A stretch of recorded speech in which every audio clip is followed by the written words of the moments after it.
Excuse me, sir. This is the last time I'm warning you. I will not listen to this. আচরণবিধি লঙ্ঘন করলে না, সব জায়গায় করতে যা তো। সব জায়গায় সব হচ্ছে। জায়গায় হচ্ছে, আরে বড় সব জায়গায় হচ্ছে। সব জায়গায় হচ্ছে। আপনি পারলে থামাই দেন। আজকে আমি ভদ্রতা করে থামাইছি, next time কিন্তু আপনাদেরকে বুড়ো আঙ্গুল দেখায় আপনারা কিছু করতে পারেন না। এইরকম দেখায় আপনাদের। খোঁজ নেন। প্রশাসনে বসে আছেন, খোঁজ নেন। আমরা অভিযোগ দিছি বললাম বুড়ো আঙ্গুল দেখায় বসে। এই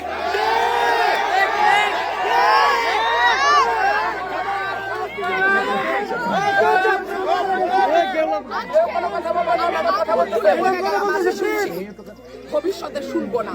আর আমার এই এখান থেকে বাইরে হতে পারবেন না। আমি যদি না বলি এখান থেকে বাইরে হতে পারবেন না স্যার, মাথায় রাখেন। শেখ হাসিনার সময় আপনারা যাদের কথা এখন চলতেছেন তারা কানে ধরে খাটের নিচে থাকতো স্যার। আমি রুমিন ফারহানা, কোনো দল লাগে না আমার।